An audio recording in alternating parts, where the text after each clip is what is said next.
Hello everybody, welcome to Cartridge Quarters. My name is Adam, aka CS Radical, joined by me, the illustrious Jin and Chris. How you doing? Fantastic. How are you doing? Not too bad. No gimmick this week. I figure I'd give you a break because I wasn't sure if you're going to learn the just Chris thing or not anymore. So, you know. If you keep me guessing, then I'll never know. That's the point. That's probably better. I get it. But it's a new month. It's August. You know, we're looking down the pipeline of a bunch of games potentially coming. Cowabunga Collection still waiting. We got obviously the Tactics Ogre thing is now officially confirmed. Worst kept secret ever.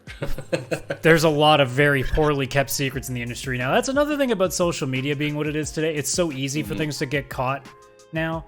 Whereas like you think back to, and this is even retro at this point because how like there really wasn't that kind of thing in 2002 and beyond. Like there were magazines, but it's pretty rare that you got like, hey, this might be coming. Yeah, no, we never got that. And we even got news that games were coming like a month or two later because you had to wait till the next magazine release. So even if they got wind of something, we didn't hear about it for a while after. Yeah, I mean, generally you were just looking either to like what Nintendo Power was telling you, like whatever PlayStation Magazine would come out with. Like there was never really the, you know, breaking news, Final Fantasy X is in production. Like it wasn't a thing that really happened. It was just, by the way, here's a trailer for this new game coming out. And you're like, oh, okay. Yeah. Well, it's not even a trailer. It's just screenshots back then. Oh, yeah. And then if you were lucky, there'd be the odd game that got a television commercial, and it usually made no sense. Yep. Yeah, I remember it being like 1998, I think it was. I was camping, and I had a video game magazine with me, and I was showing very early screenshots of Final Fantasy VIII. Like, very early screenshots. Balam Garden and whatever the first town was that had a car. A couple cars in it, and like the screenshots looked amazing, but it was just the background, like, you know, the still JPEGs they used for the backgrounds as you walked around. It was just those, and it was like a huge deal to be like checking that out in the magazine, but it was like that's all they could provide back then. There was no like, oh, just keep up with it, you know, we'll just check the news every day, see extra stuff. It was like, nope, maybe hear more in a year. It was just so friggin' weird how like so many commercials back in the day were always like this. It was the same kind of thing. It was in your face, you know, like it was usually either an adult or some kid being like destroyed by pure electricity. You know, it always seemed like every video game commercial in like the 90s was just like on every single possible drug that was available in those days. Yeah, it was meant to be a very intense hobby. It was, you were gaming and you were cool and it was intense, and like it was like skateboarding. Like it was just such an intense thing thrown at you. Like you're the cool kid or you're the rebel kid if you do this. Like I genuinely remember, I can't remember if it was Sega Saturn, if it was Dreamcast, but it was a Sega console. And I just remember the trailer of it making no sense because it was just like, if, you know, how jump cuts were always a thing back, you know, in YouTube days now. And it was just all over the place. Every shot was different. The guy was like transitioning, like he was like changing channels on a TV, and he ended up suddenly like dancing around, and then he was suddenly like screaming, and you're like, what is happening? And it's just like Sega, and you're going, yeah, that makes sense. Yeah. Played Sega Genesis. That's exactly how it went. Right? You know, it's I mean, let's be completely honest. Back in the day, everybody thought games were only for kids that had ADHD or whatever, you know. It was the thing that they thought ADHD was back then, which was more just like, hey, you're playing video games, stop. That was usually what it was. And they were right. They were right this whole time. The video games, they cause and are from ADHD, and they cause ADHD, and they made us all crazy. Or we're stable and it's fine. You know, it might be a bit of both. Let's go with that. Probably is both. It's probably both. But otherwise... So, news-wise, hasn't been too crazy in terms of any retro news. Obviously, like we said, you know, Tactics Ogre was just officially brought into the ether. We can only talk so much about that again. But it just so happened that also in the last 7 days, Nintendo had another presentation, that being for Pokemon specifically. And I figured, hey, we haven't spent a good chunk of time on Pokemon yet. This would be a great excuse to do it. So, from 2002 before, like, there's still plenty to talk about. You have 2 generations of Pokemon. You have the 2 stadium games. You have the trading card game. You have pinball. You have I think there was a puzzle game in there too. But realistically, we're Yeah. talking like the two generations of red, blue, and yellow, and then obviously gold, silver in there, crystal. So right off the bat, Chris, when was the first time that you can remember Pokemon being a thing? Like, were you like one of the early adopters, or was it like what a lot of people learned, where just somebody came to class one day with their Game Boy playing that, and you're like, "What the hell is that?" And you saw it and went, "That looks amazing." No, I was definitely like right around launch in North America. So bringing it oddly back to the magazines that we're talking about and how that's how we got our news. Again, I was camping, same place I was reading about Final Fantasy VIII, but a few years earlier, reading a Nintendo Power, sitting around bored out of my mind because I'm camping with my parents. What else am I going to do? And there was an article about something called Pocket Monsters. They didn't even call it Pokemon in the article yet. It was this very popular Japanese game, Pocket Monsters, will be coming to North America. And I was reading about it and I was like, all right, so it's like you're collecting the monsters and then you do battle and you go through the story and you bring them, but you can collect which one you want. I was like getting into the whole collecting part of it. Because at the time I was collecting everything: Pogs, baseball cards, magic cards. Yeah, it Stamps. doesn't make sense for anything related to what kids were into back in those days. Yeah, true. Uh, but yeah, I was so into it that I actually was like, wow, I can't wait to get my hands on this. And then it released. I don't remember the day getting it, but I remember my first time playing it. So I'm assuming they're the same day. I went with my parents. It wouldn't have been at launch. It would have been whatever holiday, birthday, whatever came right after that. And I went and got Pokemon Blue and played it for way too many years in a row. I remember being in high school, bringing still my Game Boy with me, playing Pokemon in class in between work. Yeah, it's so interesting how for a lot of people, like that game had such staying power. Yeah. Whereas like nowadays, I don't like obviously like I don't play the new ones. I haven't really even played them since really Ruby Sapphire. So like I've tried X and Y, wasn't too into it. I still need to at some point try out Let's Go Pikachu, Let's Go Eevee, just because it is a remake of the originals. But you know, I don't know if it has the same kind of staying power that say Red and Blue or even Gold and Silver kind of have. Although Red and Blue is the big one, because like Yeah. I don't know if say with X and Y or what was the more recent ones? I'm forgetting now. Sword and Shield. Yeah, thank you. Like I don't know if those ones had like the kids, constantly keeping up with. Now, granted, it's harder to because they're not on these smaller handhelds. Not to say the Switch is massive, but Switch is It's not not exactly same. the kind of thing you're going to be walking around with compared to a Game Boy. So Yeah, because you could just have those in your pocket, like the Switch and everything that comes out at these days that's portable. Way too big. They're not pocket sized. it's all. I guess that's what Pokemon Go kind of ended up being. So it Yeah, kind of like found some way to have that, being able to play it at school kind of thing. I'm yeah, that is true. surprised that with that logic that they haven't tried to do like putting back like an old Pokemon or even building a new Pokemon game specifically for mobile. Yeah, Just for they that could. reason, because so many kids carry phones these days. And if you can trade through your phones, like just having like some sort of code within the app. And again, like they don't have to go too heavy on because we talked about it last week. They could make an old school looking Pokemon game for phones that's not going to demand too much hard drive space and go with that. Say, sell it for 10, $15, like, say like Square does with their Final Fantasy ports for phones. And you could honestly get a pretty good number of people playing that. Oh, unless you Oh go to the yeah. free to play model where you'll suddenly have like extra Pokemon that get brought in and you do like other weird mobile transaction things to get it. But like you could still do the business model of just like a $15, $20 purchase. There'd be a lot of kids that probably would do that. And that could catch fire. Oh, that would. Even if they just took, because they recently put out I guess it's a remake of the Brilliant Diamond and what was Shining Diamond and Pearl. yeah, and Shining Pearl. I haven't played them yet. They're on my wish list on my Switch. Just when I get my next Pokemon itch, I'll kind of pick it up. But even if they just took that, because they just made it like a chibi, kind of character model and everything, it would work very easily on a phone. 100% very easily. Like maybe the navigation they'd want do a little different. Just you click around the world map maybe instead of actually riding a bike or something. But the graphic style, even just that, would work flawless on a phone, and it would play it no problem. Very small size, like it would be no issue. Because that's probably the one thing missing with Pokemon today is that it doesn't have that same, like, every kid was bringing it to school back in our day when that was at its most popular. Like, I remember the first time I saw it, it was two kids. They were battling each other, and we all were like, "What the heck is that?" Fast forward to about a year or so, like everybody basically had like a Game Boy or Game Boy Color. I can't remember how much longer it was. Actually, I can Google that right now just to verify. So let's see, Pokemon Red and Blue. So Pokemon, that was initially released in 96, but released in 98 for us. When was the Game Boy Color released? 98?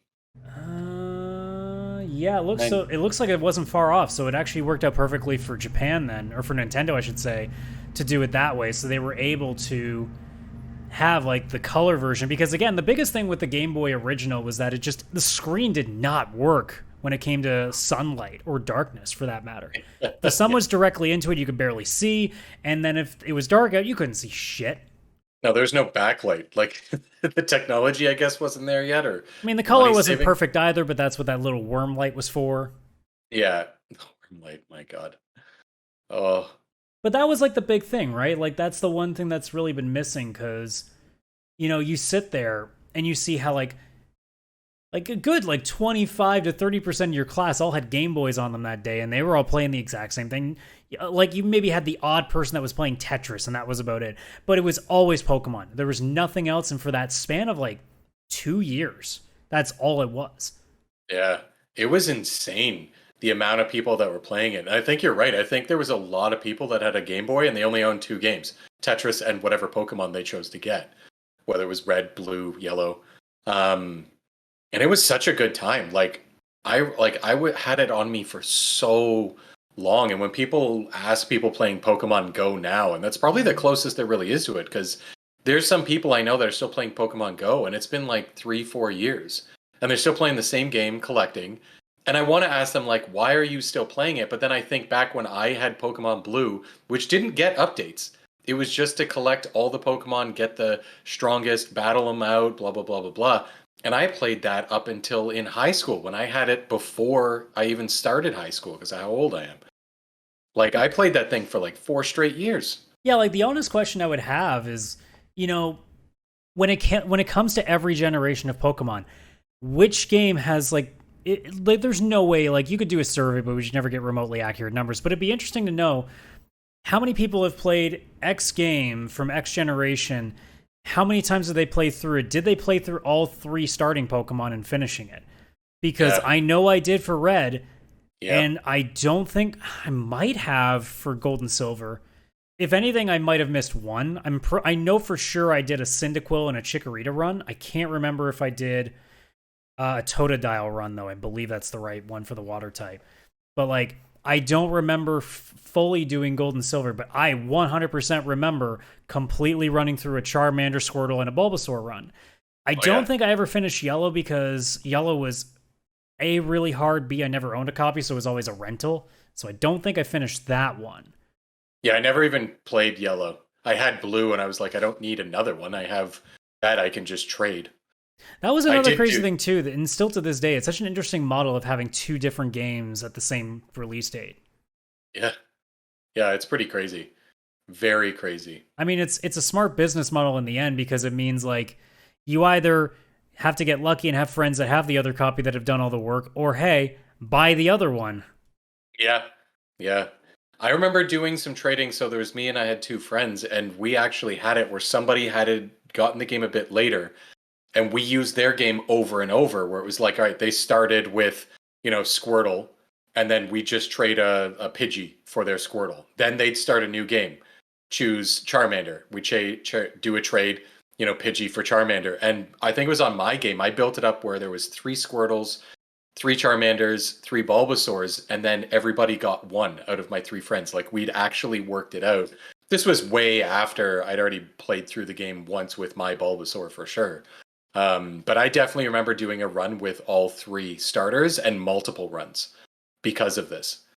And it was glorious. I felt like Ash from the actual cartoon, from the actual anime. Well, that was the thing too. Like, it's kind of disappointing that in that way they had the show accompany it, and you knew that unless you had friends that were willing to give you Pokemon, or you had a strategy like you did where you had somebody that would literally just start the game multiple times, so you would have all these extra versions of the same Pokemon.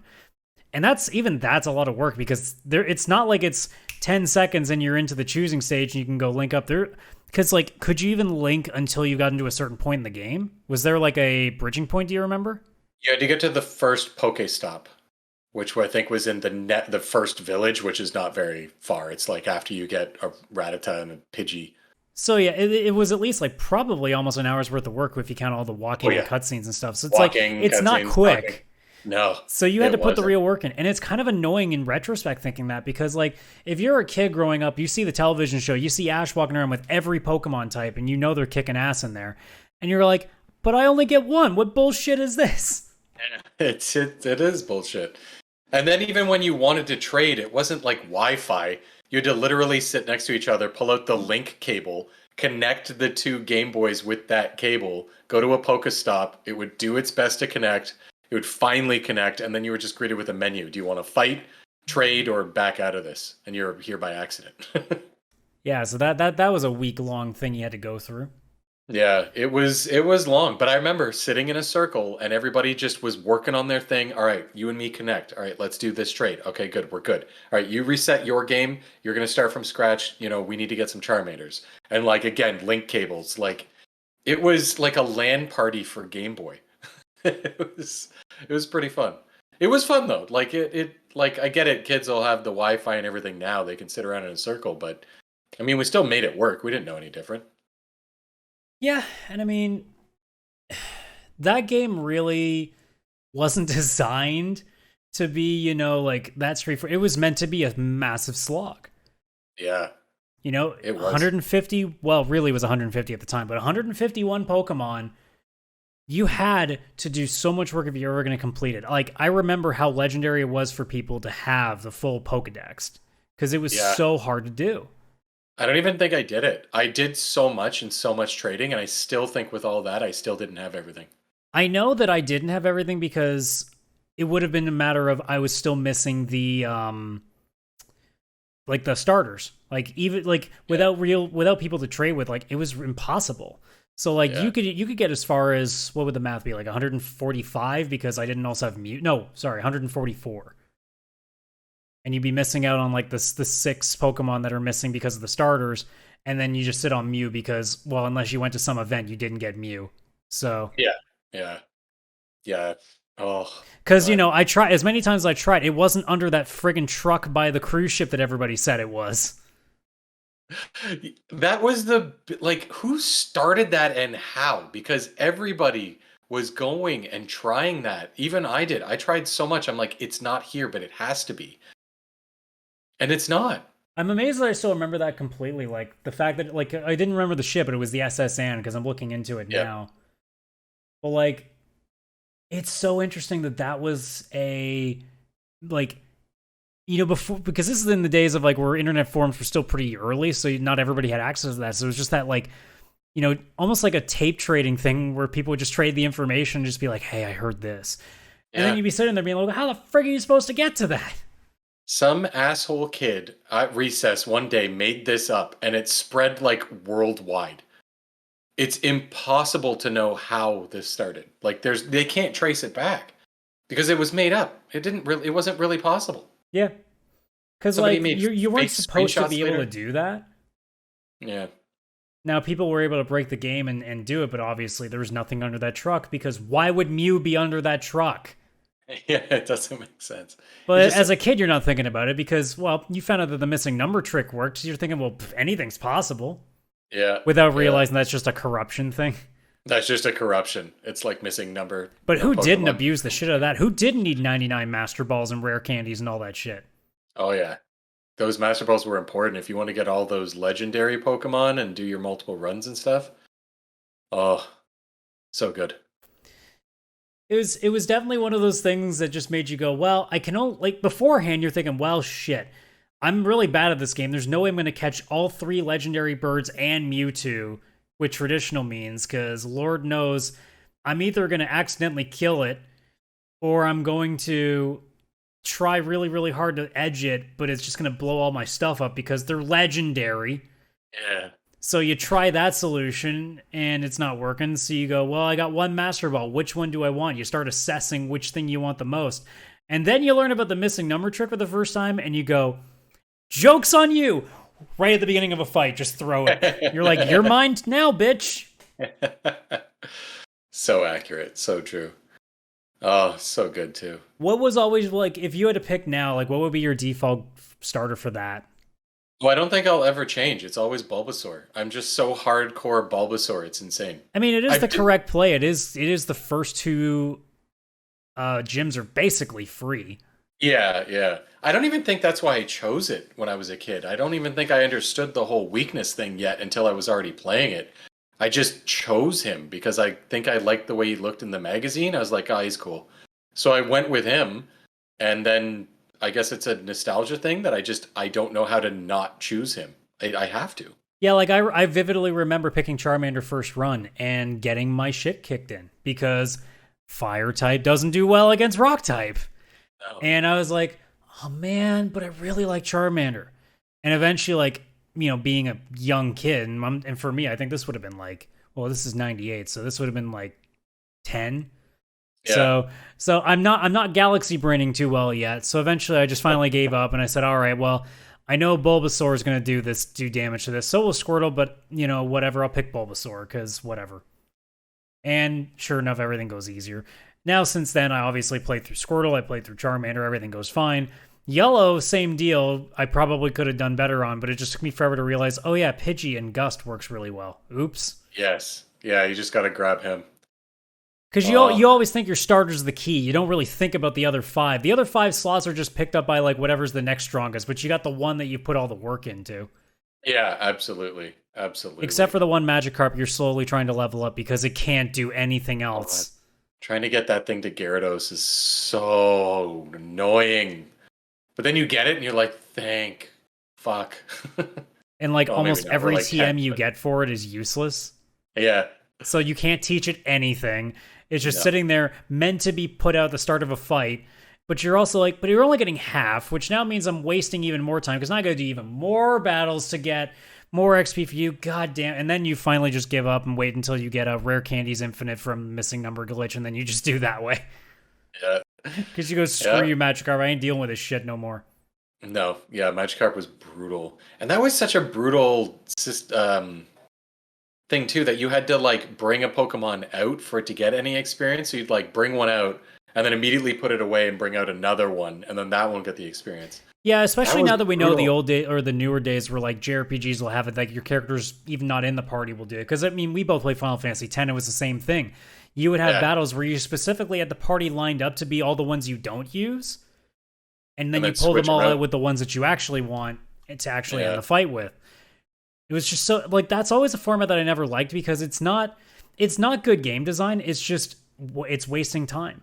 Now, granted, later down the line, Pokemon's done things like having items that you can put on your characters to give them XP in the background. There's also the farm. Is it the farm or what's the place called that you can drop off Pokemon at? Like the Pokemon daycare. Yeah, the daycare. There we go. Yeah. So there were always solutions, but it just wasn't the same, right? Like. Yeah. But again, it was old days. A lot of games were kind of designed to be that excess grind. I mean, obviously, we grew up with games on the NES and Super Nintendo that were meant to be harder than anything else we'd ever played because, well, they were only technically 2-hour games, so we had to find some way to make them turn into more than that. Yep. If I remember correctly, I don't remember which game it was on Switch, or like if it was Hello Pikachu or maybe it was Sword or Shield. But you actually had the option of turning on shared experience or not. They actually just gave you the option. Do you want this to be that old school way? Yeah, I think that's fair. I definitely was like, no, screw that. I want the new way. I want everybody in the party to get XP just because they're in my party. Like, I don't have to bring them out because it's just a waste of 10 seconds I don't need to do. Yeah, it worked so out. I like that. I like that, but that's only the new ones. Only the new ones. All the old ones, nope. Gotta do it the stupid way. Yeah, unfortunately. I mean, obviously, because we've talked so much about Red, Blue, and Yellow, obviously Gold, Silver, and Crystal were also there as well. It's the only one that I've owned 2 copies of a generation of because I started with Gold and then I eventually got Crystal down the line. And both of them were pretty tremendous game. Like, I think they did a very good job with Gold and Silver to continue it. I think by the time it hits Ruby and Sapphire, where we get outside of the retro basis, is when I started getting out of it. Obviously, because, well, it's the same format again and again, eventually does start to dry up. I think also at the same time, too, though, that was like, now I'm like mid-teens by that point, or like at least early teens at minimum. You got a whole different interest. JRPGs had a hold on me then. So Yeah. I was too busy, fawning over girls my own age that were in a game rather than thinking about, catching, that other alternate, bird Pokemon that they've invented for this game. Yeah. It's funny, the gold and silver, it's one of the only ones I've never played at all, ever. I had the first generation, and then it was the next two generations, same idea, just age and everything like that. I didn't come back until X and Y. That was when I re-entered the Pokemon world on DS. And it's because I also didn't have a Game Boy Color or a Game Boy Advance. I just skipped them. I went from Game Boy to DS eventually. So without those, I just had no way to play them. And it's not like, I mean, if they put them on Switch or something and that Switch Online and they made Switch Online actually more worth the price, of course, I'd totally go and get Game Boy or Game Boy Advance and go through Pokemon Gold or Silver or whatever. I'd totally do it because they're the ones I missed and I have no way to get into them. Yeah, I mean, in the end, it was also really cool, too, because they managed to kind of tie in the past games as well. Because Crystal kind of like eventually leaned over where it's like, hey, like by the end, you actually get to fight the original Red, which was kind of neat. So they did some really neat stuff to kind of balance it. Aside from just being, like its own game. Like, obviously, like, again, you had the legendary dogs now with that one because it was what? It was Raikou, Suicune, and what was the fire one? Oh my god.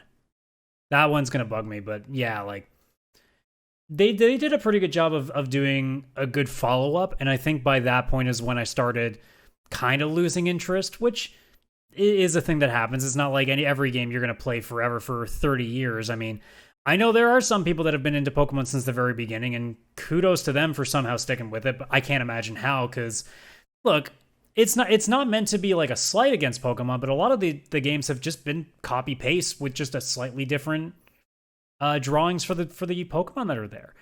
Oh, And granted, they 100%. still leave a few of the old ones in there to keep that nostalgia going in, but for the most part, it's the same game, and that's why I think a lot of people really took to Legends Arceus a little bit more because it was a little bit more different. Oh, yeah. Yeah, and it seems like they're trying to put a little bit of that into the newer one coming out, which will be interesting because it's got like 4-player co-op where you're actually going around the world together and finding Pokemon together and all that kind of stuff, which is very interesting because that's never been done.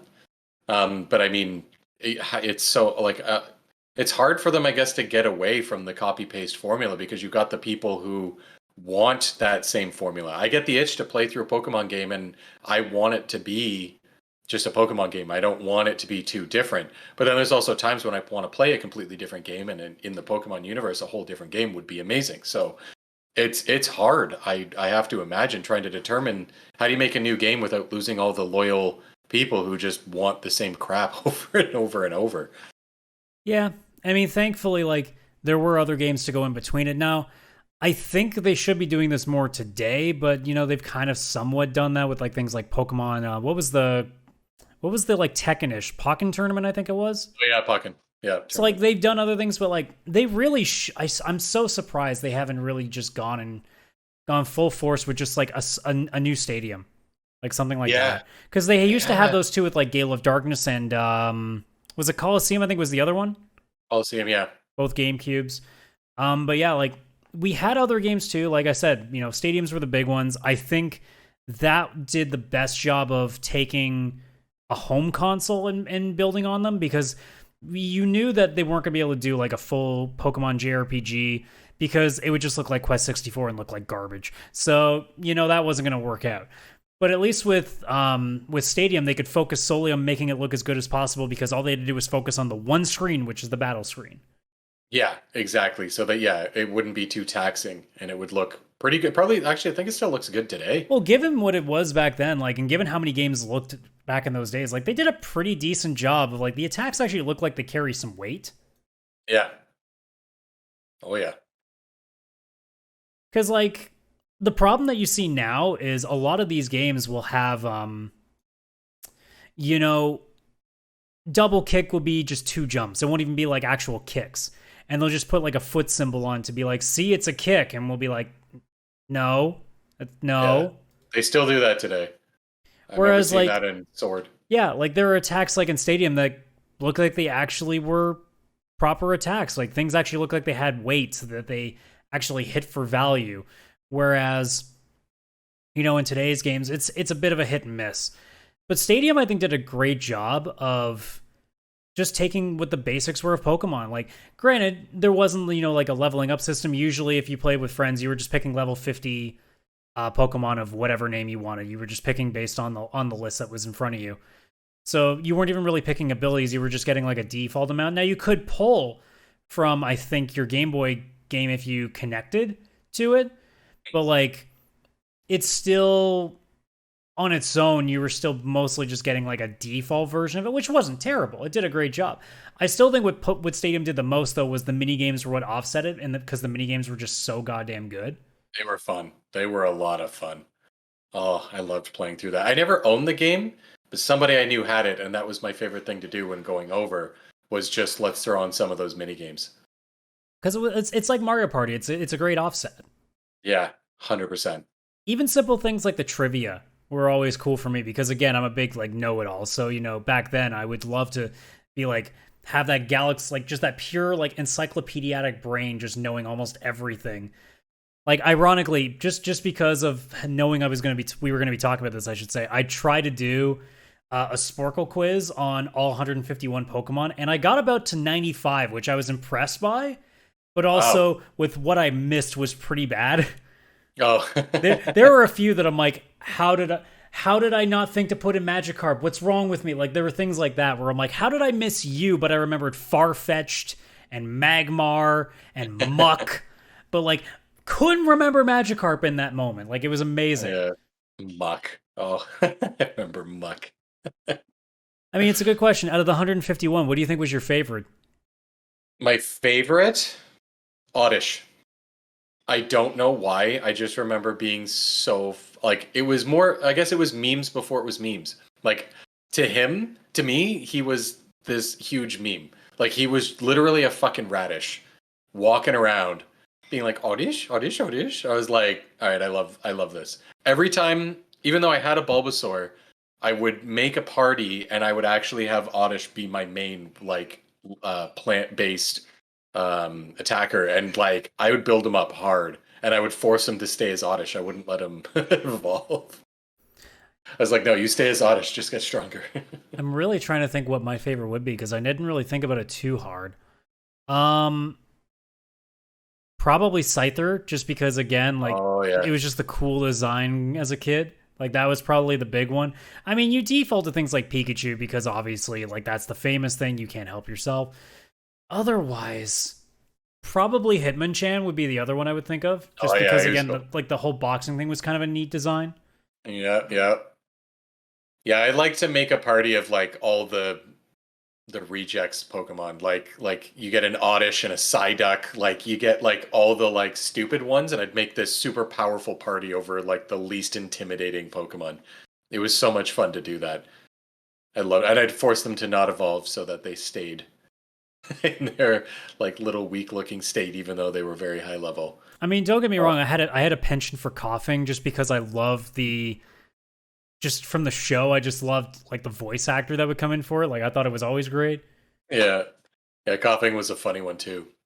I'd say I really liked Haunter. I was really into Haunter. Haunter was pretty funny too. Yeah, like I'd probably have him as my ghost. Not Gengar, not Ghastly, like specifically Haunter. Well, I mean, that one episode where he just completely like trolls the fuck out of everybody, it's pretty good. Yeah, that is good. Yeah. But other than that, like the only other things I can think about, like the trading card game, which was another big thing on Game Boy Color, even though like I still never really understood the rules nearly as much. I never understood the rules, and I owned a lot of the actual physical cards. Me and my friends used to actually play it, and I'm an idiot for getting rid of some of that stuff. But yeah, I would play the actual physical game. I don't think I owned the like actual Game Boy game. I'm pretty sure I had only the. I definitely rented it, and I know I beat it, but like I couldn't tell you much about it since. Like all I remember is sort of like the music Because the music in that game was actually pretty good. Oh, damn. Yeah, I played, of the spin-offs, I remember like a Pikachu pinball, because that was all the rage. Everything had a pinball version back then. Nothing really much happened. Still didn't Pokemon beat Sonic Stadium. Spinball, unfortunately. It was never going to beat that.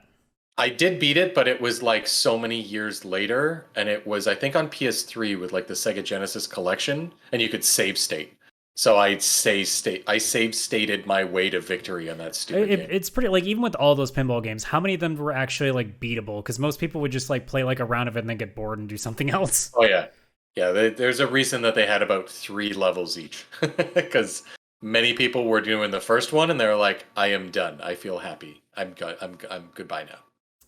So I had a cool idea I thought of because, well, I didn't know how much time we could spend just talking about basically like really one game. Like we actually did spend almost a half an hour just on Red Blue, so that tells you how much we still remember and love about that game. Oh yeah. But I figured we need something to do in the meantime, so I had a cool idea. So we are going to take the 151 original Pokemon, and because in the interest of fairness, because we'll know what some of them are, we're taking out numbers 1 to 9 because that's the starters, and we're going to take out 150 and 151 because that's Mewtwo and Mew. It's impossible not to remember those numbers. So what's going to happen is I'll take care of the random generated number part. But we're each going to go head to head here. So I'm going to generate a number, and we're going to play like a who am I question of it. So it's going to be 4 points to 3 points to 2 points to 1 point. The first round that you get 4 points on, if you guess just from the number alone, which means you're just going to get a really lucky guess probably. Whoever gets the 4 probably just wins the game at that point. If you can't get that answer, then we go to the second part, which is you get the secondary type. Now, if you find the secondary type is the same as the primary type, don't say anything, just say the type. And then if we still don't get that, then you give us the primary type. That's the third round. And if you still need it, you get the first letter of that Pokemon. And then if you still can't get it, that's a 0. So I figure we'll see how fast it goes. We might do 5, we might do 10, depends on how fast we go. But yeah, like I'm just going to keep in mind, I'm going to have like a search bar up here for Pokemon number whatever. I'm going to now, since we're on video, you guys are going to see these trusty scoreboards that I've really horribly just put together here on screen. So you're going to get to see that. Like I've put some real effort into this show. And by real effort, I mean little to none. But hey. So I'll start by giving you your first number. So as I do my trusty generator here, we have number 35. Fuck. I already have no idea. Can we guess? Like, oh, you can take a guess. That's okay. Just it. It's not like if you guess once, it's over. No. Okay. Thank God. I'm gonna go with Caterpie. Okay, no. So your secondary type is fairy type. Oh, okay. Oh, okay, I'm gonna go Clefairy. And that would be correct. Now, granted, some of these are gonna end up being easier than others, so we'll see who gets lucky with some of these points, but that is 3 points for Chris on that one. All right. And then you're gonna give me the number and I'm gonna search Yes. your one. So I have number 148. I would just like to let you know that the first result when I type in Pokemon and then just the number sign is 69. The most searched Pokemon is which Pokemon is that really that surprising, though? Okay, would you say 148? Yes, 148. Okay. So I'm trying to think, like, because this is tail end of Pokedex. I'm trying to think, what was, like, just before Mewtwo? Because it could be one of the legendaries. Because the legendaries are at the pretty tail end of it. But I want to say there was something else, just before Mewtwo. I'm pretty sure it was Dragonite in them. But Dragonite would be 149. So is it Dragonair at 148? It is Dragonair. Look at that. Look at that. Sometimes the memory works. But again, like, that's one of those ones that's tail end, so it would have been easier. Like, you might actually remember what 10 is, possibly, because it's so close in the Pokedex. Yeah. But, like, that's what I was thinking. I'm thinking, I know that in the original Pokedex, it was, like, legendaries, and I think something else. Because it's weird. Like, Dragonite's not necessarily legendary, but it was just towards the tail end for some reason. Because you'd think, like, so Zapdos, Moltres, and Articuno would have been at the end, but they're not. No, they're slightly before that. Yeah. All right, so that's round 1 done. Okay, so you got, this time, number 25. Pikachu. Let's see. Yeah, it actually is Pikachu. Ah! That's one of the ones for some reason it's in here. That's just I knew that one. Well, it was interesting because I was like, oh crap, he's right. Because no, but then I was right. Oh, it says Pokemon 25th anniversary. Scroll down. Oh shit, it is Pikachu. I got it. All right, this time I have number 47. Oh god. There's the ones in the middle are the worst. Oh yeah, when we eventually get to like a 98, it's gonna be like, oh shit. 47. Right. Let's go with Abra. You are incorrect. Okay. So you need to know the second. Yeah, the secondary type. The secondary type is grass. Grass. Okay, so 40's grass. Well, it could also just be grass only. Huh. I'm not really sure, so let's go with gloom. Incorrect. So the first, I'm assuming that's the next part. The first type is bug. Oh, it's bug and grass. Okay. So bug and grass. Really, are they that far down the list? I thought they were sooner than that. Unless I could be way off. It could be something else entirely. I'll just guess, we said bug and grass, so I don't think I'm right either, but Butterfree? No. This is one I wouldn't have got either. This is hard. Parasect. Oh, sorry. You're supposed to. The last round was giving me the first letter. Oh no! No. It starts with P. Either way, all right. Well, if you'd given me P, we'll just give me the free point just for that. But yeah, I'm pretty sure I would have gotten that from P, but because there's not that many with that letter. But yeah. I'm happy to admit I would have had no freaking idea. I forgot the name of this one. Yeah, I would have been like crab mushroom. Crap. I completely forgot about that one. All right, so your next number is 22. 22. Okay. Ooh. Oh, I'm going to go Metapod. And that is incorrect. Second round, your secondary type is flying.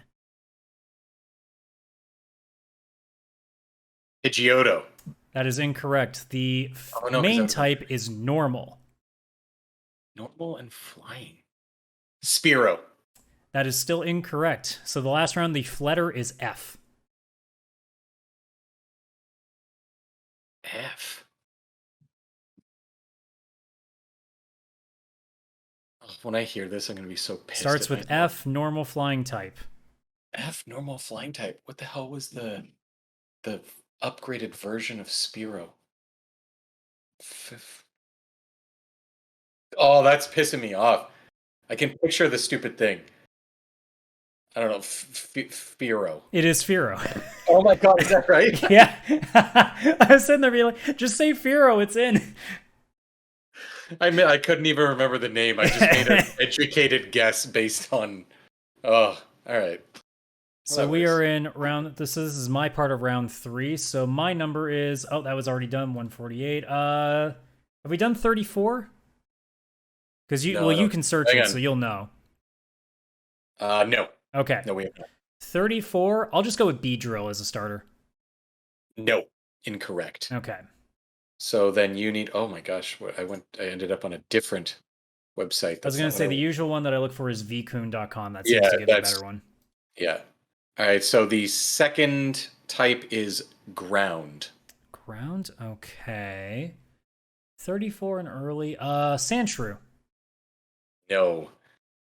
The first type is poison. Ooh. Poison and ground? Ooh. That's tough.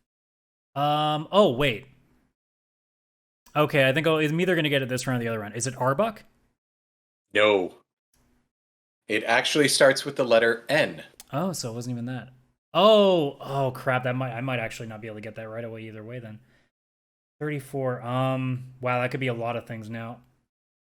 I'm just going to go with Nidoking. You are correct. Oh, that was a luck. I realized as soon as you said that era, and I figured out what era, I'm like, oh no, that's a Nido one. Oh no. Yeah, the Nido ones are tough. They're tough. All right, so let me see how much time we're at here. Okay, we'll do 2 more rounds. All right. Maybe we can do this another time. This is fun. So we are at 100 for you. The big old 100. 100. Oh, it's so far back. Uh, Magnemite or whatever that thing's called. No, and give me 1 sec to get the specific page I want because same problem we're having. There we go. And there it is. Okay. And the secondary type is electric. Damn it. Magnemite. Uh, Electabuzz. That is incorrect. The primary type is also electric. Dang it. I had a feeling it'd be electric. What else could be electric? I'm trying to remember all the electric books.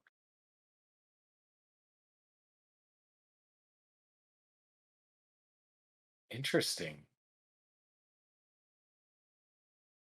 Oh, what the hell was Electric Eevee? I can't remember. Oh, probably isn't that. It's probably not that.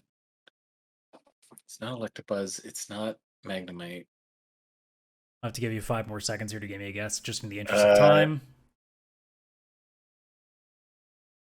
yeah, I have nothing. I can't think of one. Okay. And then the last round, the letter is V.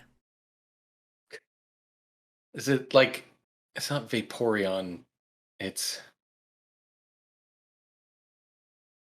Zaporeon or something. What the fuck was Eevee's fucking names? Well, it starts with a V, so unless you're thinking of something else. Oh wait, Voltrez, Volt No. something. So you're thinking Jolteon, first of all. Ah, And that's not right. even the correct answer because the answer is Voltorb, the ball. Oh, it's the Voltorb ball. I knew I was forgetting one. I'm like that fucking power plant in the fucking game. I'm like Magnemite's there. All right, so All right. my number, if we haven't done it, is 38.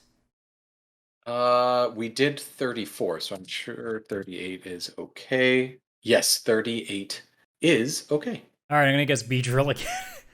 It is not. Damn Beedrill. it! The secondary type is fire. Secondary type is fire. Ooh. Let's go with Vulpix. No. The primary type, also fire. I'm gonna still stick with that and go with Ninetales. It is Ninetales. Yeah. I was like, don't show how close he was with your face. Don't do it. Well, I know Vulpix is in the earlier stages from what I remember, so I'm like, you know what, screw it. Worst case scenario, I just have to guess a letter and go with 1 point again. But if we are tied going into the last round. Oh, that's we are rough. tied Okay. 8-8. That's better than I thought we'd do. All right, your last one is going to be 103. Okay, well, I know it's not fucking Voltorb. Wait, Magnemite. No, it is not Magnemite. The secondary type is Psychic. Psychic. Whoa. Ooh. I'm not gonna lie, this is a really hard one. I'm gonna go with Haunter. That is incorrect. The primary type is Grass. Grass Psychic. Fuck. Grass Psychic. I actually got this one when I was doing my guesses of the 151, but I would not be able to guess it from this part. Oh, there was that like tangly looking thing. I don't know its name.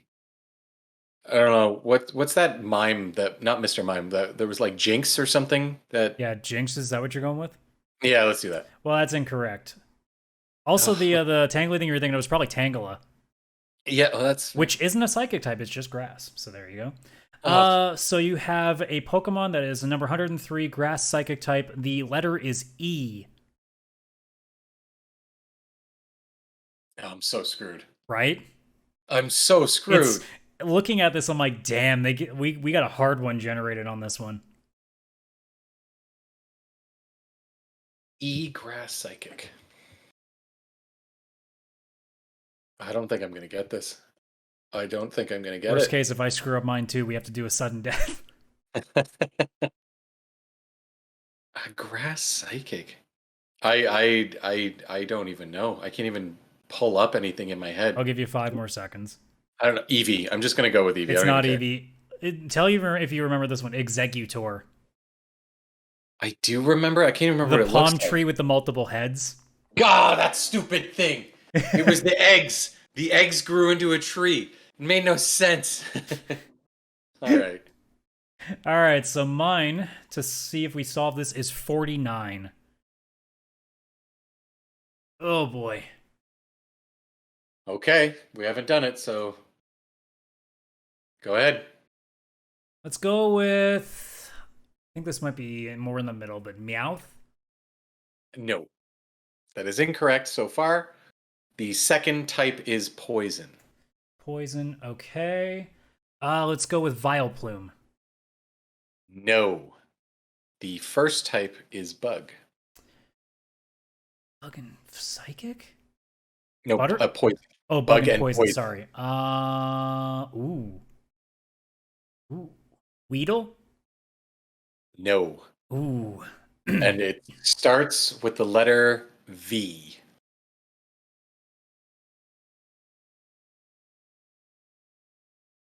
Oh, I'm mad now. I know, right? V?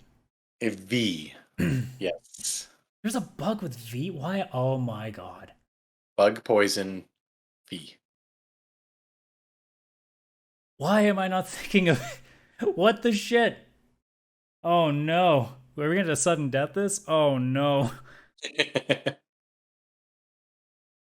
Oh my god, because all my brain is doing is Butterfree. Butterfree.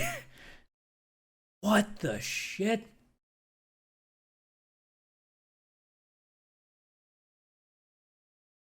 Oh my god. Yeah, we're going to sudden death. I got no idea, and I'm wasting too much time. Oh, it's Venomoth. Oh, god. Okay, I don't feel nearly as bad about that When one. you were saying Butterfree, I'm like, oh, it's like kind of close. Instead of the butterfly, All it's the right, moth. sudden death. Any points now solves it. So your number, as I check this here. Well, we talked about if you're going to go further than 5 rounds. This is not what I meant, but 74. Growlith?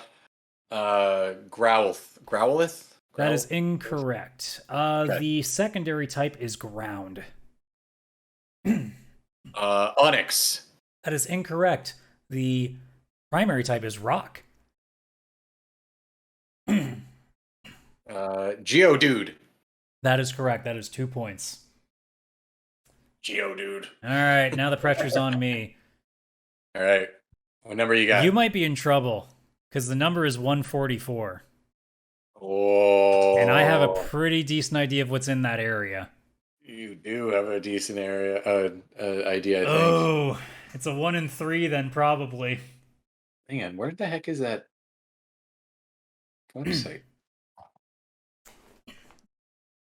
If you're trying to find, just search up that Pokemon number and V-Coon. Ikun, that's And what it was. that'll help you find it easier. Because for whatever reason, that site does the best job of actually displaying everything. Oh yeah, 100%. I'm gonna search through this when we're done podcasting. All right. Yeah. So for my first guess, I'm gonna go with Zapdos. You are incorrect. Okay. The secondary type is flying.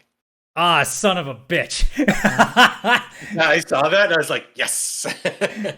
Are we going to go to this again? All right, well, I got a 50-50 shot now. Moltres. That is incorrect. Ah, shit. Primary type is ice. So it's Articuno. God damn it. It is. It's another sudden death. God, son of a bitch. I had 1 in 3 shot and I messed it up anyway. Ah. All right. Let's try this now. 41. Is this close to one we already had? No, probably not. Okay, Psyduck. That is incorrect. Secondary type is flying. And also, we're nearly to an hour. If we still need sudden death after this, we're tied. We'll finish this we're another tied. day. We're tied forever, yeah. If we're this bad at this, it's our own fault. Flying. Something flying around there. 41. Beedrill. I'm going to take yours. That is incorrect. The primary type is poison.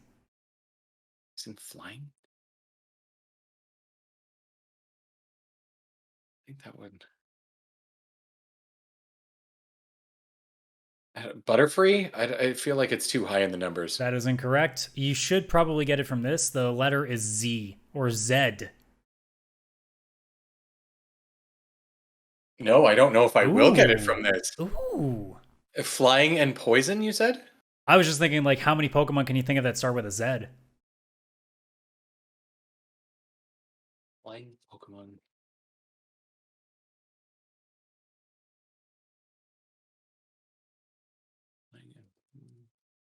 Uh-oh. I love how our brains so are just absolutely, like, shrinking in on themselves now. Yeah, it's like... I'll give you 15 more seconds here to think about it. Okay, Zed flying poison. Mm-hmm.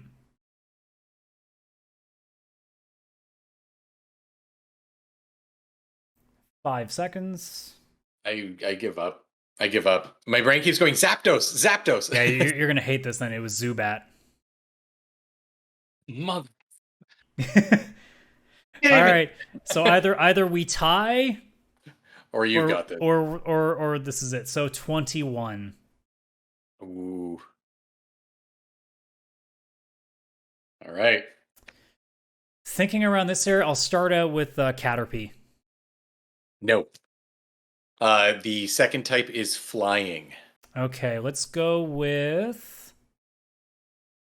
Oh, wait. Spearow? Spearow. Okay. I was sitting there be like, shit, did we do 22? We did. We did do 22. Because I'm thinking, like, is Pidgey that far in? I could have sworn it was earlier. And then I went, wait, I think we did 22 at one point. Yes! Yeah, you win. You got it. I mean, Zubat. I probably would have realized it after you did flying again. I would have been like, oh. Yeah. Oh, okay. Yeah, it's just, it's a bird. I love how they created Pokemon. The first 9 are so interesting, and after that, they're just like, here's a bird. Here's a bird. Look at all the birds. They just look like normal birds. Yeah, for sure. That was a lot of fun, though. Like, that's definitely something that we should do again another day. Or really challenge ourselves and be like, can you name this Pokemon? Like, from just the letters of it and getting things about this from, like, from the previous generations, apart from just the first one. I don't know how well we do, because also I don't know that much about the new ones, so... The new ones, I would be horrible. We'd probably have to stick to 151. Yeah, we'd have to start with the first ones. Oh, there's no way I could get anything else. Yeah, maybe next time we have a Pokemon thing, I'll try to remember that we should do this again. That was a lot of fun, though. Deal. I'm into it. All right, well, scoreboards can go away now on the video version of it, as we do our last thing here on the show this week in We're Old. Chris's favorite other game that's not actually a game, it's just Depression. It's just Depression. Yeah, it's just a fun... It's a fun. I didn't really find a lot of fun ones this time. There wasn't that like standout like, oh man, what is this? So it's good. We're mostly going to fly through this, probably for the best anyway, because we spent so long trying to break a tie here. So from the 31st of July, 1999, released in North America on the N64, NFL Blitz 2000, aka back when sports games were fun. Oh yeah, that was fun. Back in those days, like you had that, NHL Hits, NBA Jam, like those were all kicking. Those were so good. Yeah, those so much better than what's. I'm surprised we I haven't seen any of the street games yet from EA Sports Big yet. I haven't seen any of those. I don't think. We might have said one maybe once or twice on here, but I don't remember. I don't think so. I feel like I would remember that. But either way, that'll come eventually. I guess this is the closest thing to a fun one. 1999, also for the N64 North America, just because the title is so stupid. It's The New Tetris. Oh my god. Because okay, if you've never seen Video Game Donkey's video on Tetris and how stupid that game got in terms of all its different variations over the years, how there was a Tetris 2, then there's the new Tetris, and just they kept making it up as they went. Yeah, that's brutal. It was pretty dumb. And then lastly, 1967, going all the way back to, unfortunately, the Leafs' last Stanley Cup, because every hockey fan loves to make fun of us Canadians for that. We talked about Koei last week. Tecmo actually was instituted in this week's of This Week in World, so now Koei Tecmo, which is completely together, but Tecmo for those did things like obviously Dead or Alive and many other series along with that. Now grouped with Koei, they are now Koei Tecmo, and that's where we see all of those games. So that was just a fun little crossover. Yeah.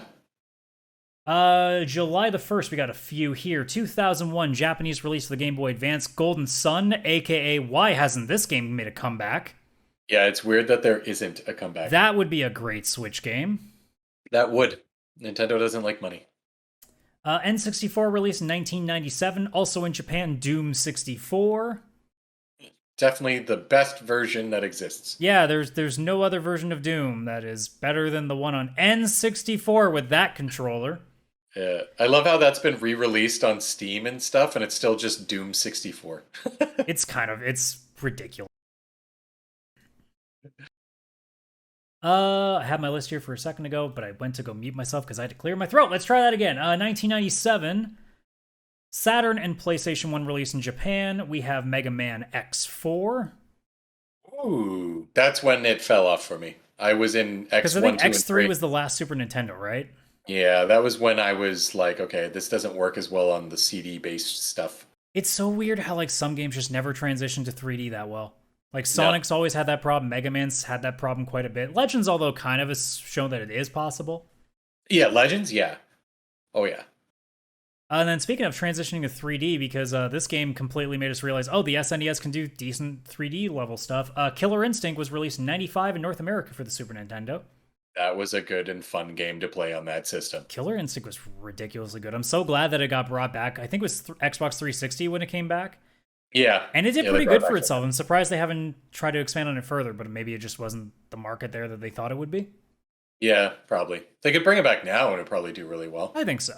Especially with how fighting games are so popular again, being with all the tournaments that we see now. You know, with Evo and many, many others. Let's see here. Last one, 1992, also North American release for the Super Nintendo, Mario Paint, which we have discussed already on the show before. Yeah, I love that one. Moving on to July I might have said July the 1st earlier. August the 2nd. See, this is what happens when I think about Pokemon too much. I can't remember anything anymore. 2002, PlayStation 2 release for the EU. I forgot about this game. Aggressive Inline, aka Tony Hawk with rollerblades. I don't think I ever played that one. I did. It was okay. It was much like Matt Hoffman's Pro BMX, where it was like, I really want to play Tony Hawk, which now I can because that's free this month for PlayStation Plus users. Yep, already claimed it. Oh, yeah. And then going all the way to 1991, Japanese release for the Genesis, the original Streets of Motherfucking Rage.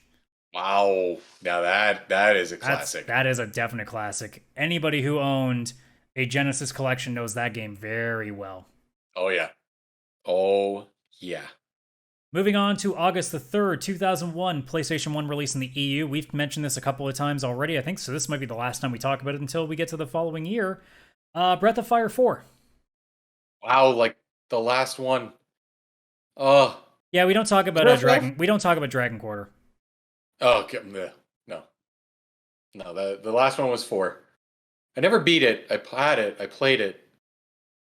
That series has to come back. I played it. Let's see. 2000, PlayStation 2 release in Japan, Dynasty Warriors 2, aka Dynasty Warriors 1. That's the joke. I'm sorry, guys. Dynasty Warriors fans, you know it's true. It's true. The biggest fans of Dynasty Warriors know it's true, and they love it anyway, so who cares? Yeah, exactly. Also 2000, Japanese release, but for the Dreamcast, Grandia 2. Oh, yeah, I've beaten that. Well, actually, that was like 6 years ago. But you played it? I played it on Steam. I'm also playing through Grandia 1 right now on my Switch because I have still gonna get around to trying those. They're good. They're good. They're obviously old school, and like the HD remakes are just widescreen support. That's really the only thing they did. But like just classic JRPGs, so good. Let's see. Do you remember this series? 1992 Genesis release in Japan, Splatterhouse 2. Oh, Splatterhouse. Oh yeah. Yeah, that game freaked me out when I was really young. I never got to play that one, obviously, because again, like you said, very young, wouldn't have gotten really into those ones. No, I played it for a bit and I was like, this is weird. I understood it a lot more when I got older. Two more games here on this list. 1990 Game Boy original release in Japan. Teenage Mutant Ninja Turtles Follow the Foot Clan. Yep, I had that. That was hard. Was Never it as beat hard it. as the NES one though? It was easier than that one. It definitely easier than that one. That's why I'm looking for the Cowabunga collection. I've never beat. Yeah, you that want to Follow see the just Foot Clan. how ridiculously impossible it was now? Yeah, I want to do it with like save states or something. You'll I want probably to be beat worse that. at it now than you were then. A lot worse. A lot. And then last but not least, speaking of hard games, I also didn't realize that there was a sequel to the original, but 1989 Genesis in Japan, Ghouls and Ghosts, which was a sequel to Ghosts and Goblins. Yeah, Or I've Ghouls and never played Goblins? that one. One or the other. Yeah, they're too hard. I look at them. I'm like, anyone who could speedrun that, I love you. I'm not even touching this game for casual Yeah, play. you have fun with that. Yeah, no. There's nothing on the 4th, so we go all the way to August the 5th. Two games on this list. 1999 release in Japan for the Dreamcast, the original Soul Calibur. Not the original game in the series, but Soul Calibur. I think we mentioned the arcade release maybe last week, but this was the home console release in Japan. Yeah. And then last but not least, 1995 Super Nintendo release in Japan. We obviously know this one. Super Mario World 2 Yoshi's Island. Yeah. That's a big change from the first game. It was It was even a huge aesthetically, change. it was a massive change. Yeah, but like definitely a big hit. Oh yeah, like that. If you want to talk about games that have aged very well, that game looks beautiful now. Oh yeah, Because it almost looks like a painting in a way. yeah, Or like it does. like it was drawn in like pencil crayon. Yeah, it definitely holds up. Oh, I gotta play that again. But last but not least, we come to the 6th of August. That is today. Yes, actually the real day today. Not the day that we record, the real day. This is it. 1999 Game Boy Color release in Japan. The title is stupid. It's called Harvest Moon 2 GBC. Oh yeah, I don't know why it needed to say GBC on it. The same reason it needed to have 64 at the name of everything. Right? Oh, I love the Harvest Moon series, and I looked into that one so much and never got it. Let me just quickly look up. I gotta make sure I get the channel right, because if I say the wrong thing, it's gonna make me look bad. But there was a recent video from the series of What Happened, which is Matt McMuscles. There we go. I almost said Mr. Matty Plays, but no, it's Matt McMuscles, where he does a whole thing about the entire series in Harvest Moon, about how much of a clusterfuck that series was over all the transitions between the companies it went through, and how that's now led to like Story of Seasons now and things like that. It was an interesting watch. It's 16 minutes long, and just hearing about how crazy like litigation and all the different ways like that bounced around. I didn't realize A, how many games there were, and B, like how many times it switched hands. Yeah, It's bizarre. it is bizarre. Yeah, the Game Boy one, I always wanted it because I was like, wow, it's a Super Nintendo one on the go. I want that. Never got it. Yeah, because I remember playing a bit of Friends of Mineral Town when that was on Game Boy Advance. Yes. And that one was okay too. I think that was the last time that really Harvest Moon was very good, until it's basically become a Stardew Valley game now. Yes. Stardew Valley has pretty much decided that that's their market now. Yeah, they've just decided. And then two more games, pretty average, games, like nothing too big here. 1993 Super Nintendo release in Japan, Secret of Mana, no big deal. No big deal. No big deal. Just huge. Just, a universally loved game from that era. Oh yeah. And then last but not least, again, not a well-known game, 1986 NES on Japan, just Metroid, The first Metro. Wow. I didn't play that first one until like later, after I'd already played the second one on Game Boy, and I think Super Metroid. Damn, that was tough to go back to, because that game is relentless compared to even the other ones, which are already a relentless series. Yeah, you think of how Metroid games are today, like even like Super Metroid, going all the way back to that, like they were still like, they were hard, but they weren't nearly as punishing. No. Yeah, the original Metroid is designed to kill, just to beat the shit out of you, make you feel bad. Yeah, it just kills you. It's just repetitive death.